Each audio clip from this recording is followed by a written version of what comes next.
Me dijeron, Sofía, la única que trabaja mientras Alejandro se queda con la herencia, y se rieron todos en la cena de cumpleaños, hasta que mi madre me tendió el sobre y exigió mi firma. Me llamo Sofía, tengo 32 años y soy abogada en la Ciudad de México. Era un martes gris de octubre, el día en que cumplía 32 años.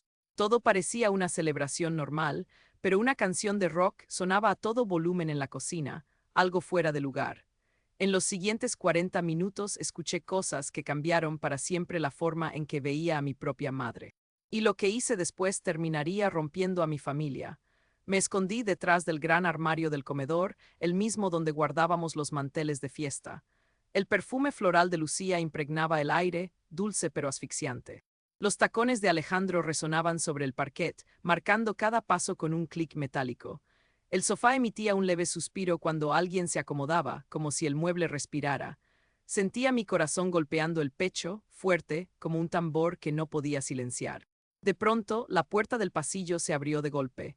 Lucía entró primero, seguida por Alejandro y la tía Carmen, que siempre llevaba una bolsa de papel bajo el brazo. Cada uno llevaba una expresión seria, como si trajeran una carga invisible. Alejandro dejó caer una carpeta azul marino sobre la mesa del comedor. El peso del papel resonó como un golpe sordo. Los documentos se deslizaron lentamente, revelando hojas impresas, sellos y firmas que no reconocía. El crujido del papel era el único sonido que rompía el silencio pesado del cuarto. Yo, oculta, respiraba profundo, tratando de no hacer ruido. El aroma a café recién hecho provenía de la cocina, mezclándose con el perfume y el polvo del viejo tapete. Lucía tomó la carpeta, la abrió con dedos temblorosos y empezó a leer en voz alta, como si fuera una lectura de poesía. Alejandro miraba fijamente la hoja, sin parpadear, como si esperara que yo entendiera cada palabra. La tía Carmen cruzó los brazos y observó, su mirada fija en mi hombro, como si supiera que yo estaba allí. Cada frase que salía de la boca de mi madre se sentía como un puñal invisible. Tu herencia está destinada a Alejandro, como lo acordó nuestro padre, dijo mi madre, Lucía. En ese instante el aire se heló, mi mente se vació dejando solo un zumbido.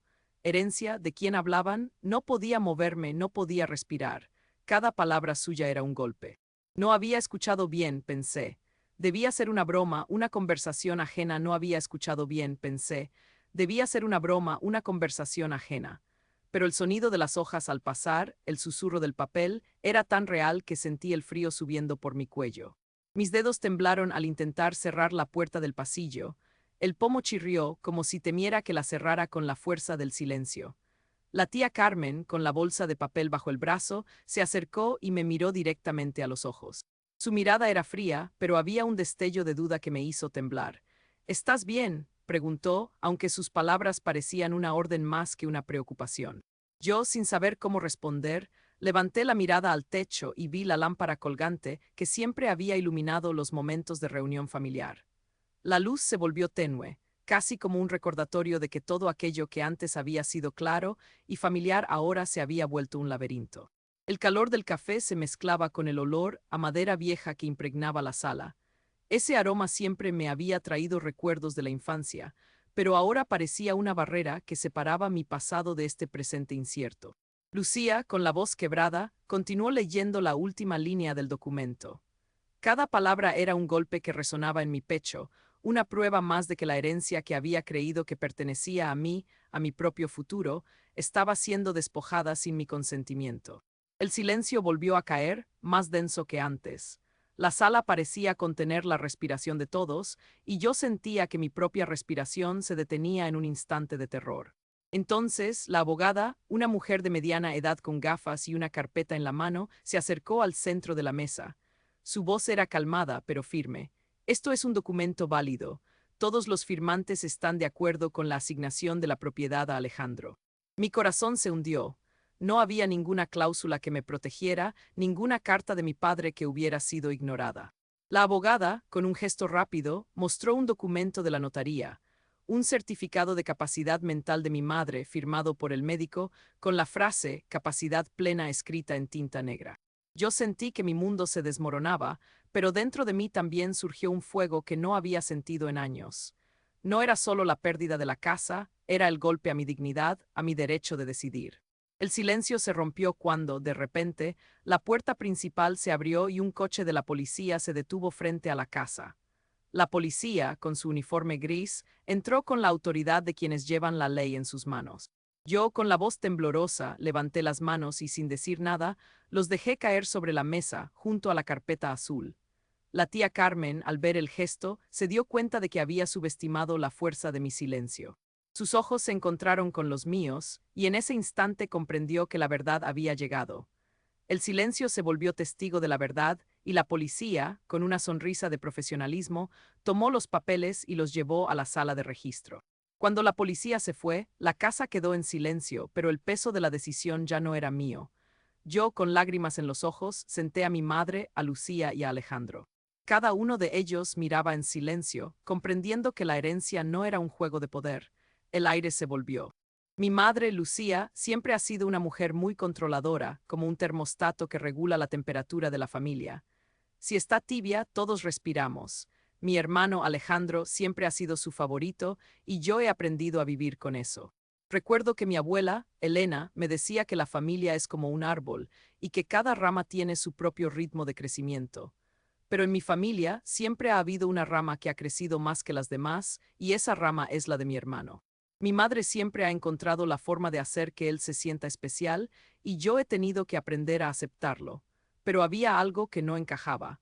Mi madre había estado recibiendo llamadas misteriosas y siempre colgaba el teléfono cuando yo entraba en la habitación. Y luego había una carta del banco que había sido redirigida a otra dirección. Me explicaba a mí misma que era solo un error, pero la duda siempre estaba ahí. Un día fui a la notaría a buscar algunos documentos y la notaria me dijo que no podía darme información porque era confidencial.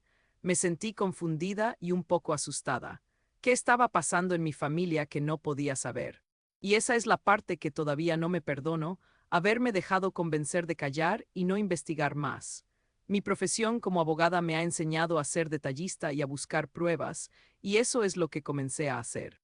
Comencé a investigar y a buscar pruebas de que mi madre había estado manipulando la familia durante años. Y lo que encontré me dejó sin aliento. Documentos que mostraban cómo había estado transfiriendo dinero de la cuenta de mi padre a la suya, y cómo había estado usando el dinero para comprar propiedades y regalos para mi hermano. Me sentí traicionada y enojada, pero también me sentí determinada a proteger mi herencia y mi dignidad. Comencé a reunir pruebas y a buscar la forma de detener a mi madre y a mi hermano. Y eso es cuando supe que no estaba sola, que había alguien más que también estaba siendo manipulado por mi madre. Y juntos comenzamos a planificar cómo podríamos detenerla y recuperar lo que nos pertenecía. La investigación fue lenta y difícil, pero finalmente encontramos la prueba que necesitábamos. Un documento que mostraba cómo mi madre había estado usando el dinero de mi padre para comprar una propiedad en el nombre de mi hermano. Y eso fue lo que nos dio la fuerza para actuar. Fuimos a la policía y presentamos una denuncia contra mi madre y mi hermano. Y aunque fue difícil, finalmente logramos justicia. Mi madre y mi hermano fueron condenados por fraude y abuso de confianza. Y aunque fue un proceso difícil y doloroso, finalmente pude cerrar ese capítulo de mi vida y seguir adelante. Aprendí que la verdad siempre sale a la luz y que la justicia puede ser lenta, pero siempre llega. Y también aprendí que la familia no siempre es lo que parece y que sometimes hay que tomar decisiones difíciles para proteger a los que amamos. Desde entonces, cada vez que escucho el crujir de la puerta de mi apartamento, recuerdo que la confianza se construye con hechos, no solo con palabras. Decidí abrir una cuenta de ahorros independiente y contraté a una asesoría financiera que me ayudó a planificar mi futuro sin depender de nadie más. También me uní a un grupo de apoyo para víctimas de fraudes familiares, donde descubrí que compartir mi historia alivia el peso del silencio y fortalece a quienes aún luchan por recuperar su dignidad. Cada paso que doy ahora es una reafirmación de que, aunque el daño haya sido profundo, la resiliencia puede reconstruir lo que creíamos perdido. El timbre de la puerta sonó con una claridad que cortó el silencio del salón. Sentí el perfume tenue del jazmín que mi madre siempre dejaba en el aire y, al mismo tiempo, percibí la fragancia más áspera del aceite de motor del coche que Elena había dejado estacionado afuera. Abrí la puerta y la vi. Elena, su pelo plateado recogido en un moño firme, sus manos temblorosas pero con la mirada tan firme como siempre. Llevaba una carpeta de cuero gastado, como si la hubiera cargado durante años. Sofía, tenemos que hablar, dijo con voz que no temblaba, aunque sus labios temblaran ligeramente al pronunciar mi nombre. La invité a pasar. El crujido del piso de madera bajo sus tacones resonó como una cuenta regresiva. Sentamos en el sofá de terciopelo gris y ella dejó la carpeta sobre la mesa de centro. Mi pulso era un redoble sordo contra las paredes de mis sienes. El olor a cuero viejo se mezclaba con la tensión en el aire. Sabía que esa carpeta contenía la verdad que mi madre había intentado ocultar por meses, lo que había escuchado a retazos, lo que había intuido en cada silencio. Elena respiró profundo, como si quisiera aferrarse a cada segundo antes de que la verdad se deslizara entre nuestras manos. Sacó una cinta adhesiva de color oscuro y la deslizó sobre una hoja de papel, revelando un documento con letras minúsculas, sellos, y una firma que a mi vista parecía familiar. Era el poder notarial, extendido por mi madre con la promesa de cuidar de nosotros cuando las cosas fueran difíciles. Pero la extensión era total, abarcaba todas las cuentas, la propiedad del departamento, el auto familiar, la casa en la que crecí. Lo escribí cuando pensaba que nadie lo entendería, dijo Elena, sin alzar la vista. Y cuando te vi a ti, Sofía, con ese brillo en los ojos, supe que era el momento.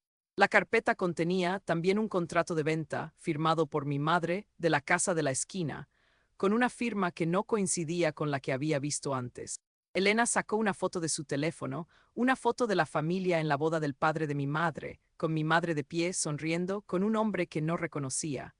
Me sentí el aire cambiar, el polvo de la historia flotando en el salón. El silencio se volvió pesado, como un manto que cubre el polvo que la familia había ignorado por años. No lo hice por amor, murmuró Elena, mientras sacaba otra carpeta, esta vez con los extractos bancarios de los últimos años.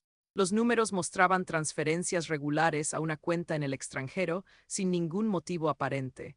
La cuenta pertenecía a un nombre que supe de inmediato, mi madre y el mismo hombre que aparecía en la foto de la boda. Aquel hombre, el supuesto esposo de mi madre, había desaparecido de nuestras vidas hacía mucho, y el dinero se había ido sin que yo lo supiera. Elena me dio una mirada que mezclaba culpa y determinación. Sabía que te preocupabas por el futuro, susurró, y pensé que la única forma era asegurar que todo estuviera en mi control. El ruido de la radio se desvaneció, reemplazado por el latido de mi corazón que golpeaba como tambor. Me sentí atrapada entre la lealtad a mi familia y la necesidad de proteger mi propia vida. Mi madre había tejido una red de mentiras, y la verdad era un filo que podía romper esa red o destruirlo todo. El timbre de la puerta sonó de nuevo, pero esta vez era la puerta de la oficina de la notaría la que me había llamado. Llamó a la puerta, y mi mano tembló al abrirla, con la certeza de que lo que estaba a punto de suceder no volvería atrás. El día siguiente me reuní con la doctora Ramírez, geriatra de la clínica del centro. Pedí un informe de capacidad cognitiva para Lucía. La doctora me explicó que el examen tomaría 1 hora y que los resultados podrían tardar 2 semanas. Mientras esperábamos, revisé cada extracto bancario que Lucía había enviado a Alejandro. Encontré 20 retiros de 1.500 pesos cada uno, distribuidos en los últimos 8 meses. El total sumaba 30.000 pesos. Cada transferencia llegaba a una cuenta de la empresa de construcción que Alejandro había fundado hacía 2 años. Al día siguiente llamé a la abogada Beatriz Ortega, especializada en derecho de familia y sucesiones. Le entregué la carpeta con los documentos notariales que Alejandro había dejado sobre la mesa aquel martes. Dentro había un poder notarial amplio, firmado por Lucía, que le autorizaba a vender la casa de la familia sin mi consentimiento. Beatriz me dijo que, si el poder había sido otorgado bajo coacción, podríamos impugnarlo y solicitar la nulidad. También sugirió presentar una querella por administración desleal de bienes. Con el informe de la doctora Ramírez en mano, redacté la denuncia formal para el Instituto de la Juventud y la Familia. El formulario pedía una descripción detallada de los hechos, la relación del presunto agresor y los daños económicos. Escribí: se han desviado 30.000 pesos de la cuenta de mi madre, bajo la apariencia de pagos a una empresa familiar. Añadí la estadística que encontré en una publicación del Instituto Nacional de Estadística. El 70% de los casos de abuso financiero a mayores son cometidos por hijos o hermanos. Esa cifra reforzaba mi argumento de que el delito no era aislado. Mientras organizaba los papeles, la memoria me llevó al patio de mi infancia. Tenía 9 años cuando mi abuela Elena me mostró un viejo cuaderno de recetas que había pertenecido a mi bisabuela.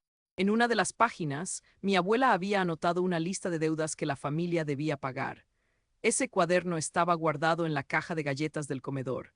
Lo recordé porque, ahora, esa lista coincidía con los números que aparecían en los estados de cuenta.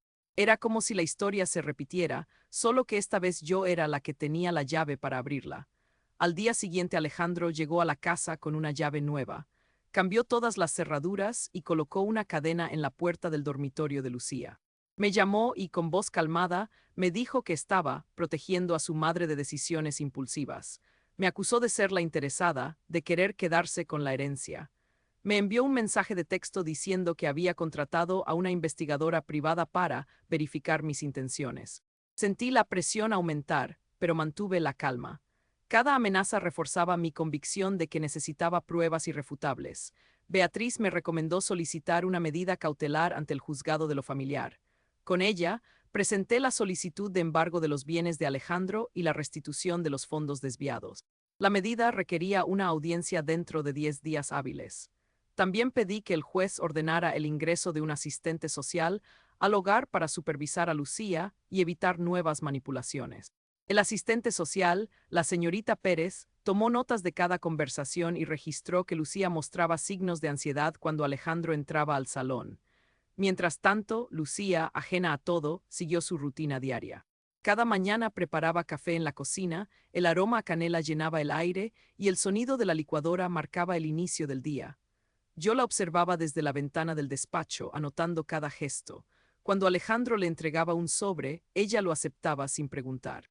Ese día, sin embargo, la doctora Ramírez le explicó que la presión psicológica podía manifestarse como indecisión y que en casos de coacción, la víctima a menudo actúa como si nada ocurriera.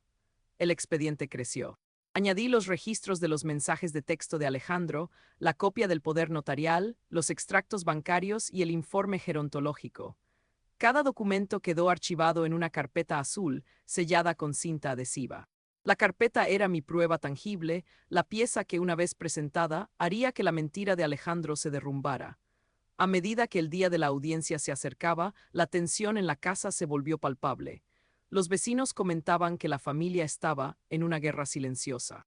Alejandro organizó una reunión familiar en la terraza para hablar de la situación. Yo acepté asistir, pero llevé conmigo la carpeta azul bajo. Actúa como si nada ocurriera. El expediente creció. Añadí los registros de los mensajes de texto de Alejandro, la copia del poder notarial, los extractos bancarios y el informe gerontológico. Cada documento quedó archivado en una carpeta azul, sellada con cinta adhesiva. La carpeta era mi prueba tangible, la pieza que, una vez presentada, haría que la mentira se desmoronó cuando el bolígrafo firmó el documento frente a los ojos incrédulos de todos. El anciano, con la máscara de tranquilidad, se quedó en silencio mientras el sonido de la página, al doblarse, resonaba como un pequeño latido de esperanza. Yo sentí el peso del papel, la sensación de que cada letra era una bala que no volvería atrás. El día de la celebración de cumpleaños de mi hermano, la sala de la casa de mi abuela se llenó de risas y el aroma a café recién hecho. Los invitados se sentaron en los sillones, el televisor parpadeaba con la música de fondo. Mi madre, con su habitual compostura, se acercó y me pidió que tomara su mano. Yo la miré a los ojos y, sin levantar la voz, le entregué la carpeta azul.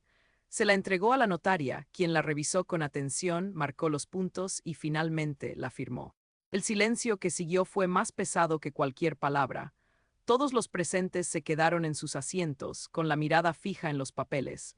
Mi hermano, el que había sido el protagonista de esa traición, se levantó lentamente, su rostro cambiando de expresión. Sus labios se curvaron en una risa amarga. «¿Qué haces tú, Ana?», preguntó, pero su tono no era acusatorio, era una mezcla de sorpresa y resignación. Yo le respondí sin gestos, con la frase que había decidido usar: «Solo presenté la verdad». Las consecuencias fueron claras y a la vez inesperadas. La institución bancaria, al revisar el informe gerontológico y la evidencia del poder notarial, devolvió 42,000 pesos a mi nombre, una suma que había desaparecido durante meses. No hubo cárcel ni sanción penal para la madre. La ley, al no encontrar pruebas de abuso físico, solo ordenó la devolución de la cuenta y la cancelación del poder. Sin embargo, la reputación de la familia se vio afectada. Los vecinos comentaron en voz baja y la casa de mi abuela ya no era el lugar de reuniones familiares. Yo, por mi parte, perdí la confianza de quienes alguna vez consideré cercanos. Mientras las piezas del rompecabezas se ajustaban, un recuerdo me golpeó con fuerza. En una caja de galletas, escondida entre las hojas de un libro de recetas de mi abuela, encontré una carta que ella había escrito antes de morir.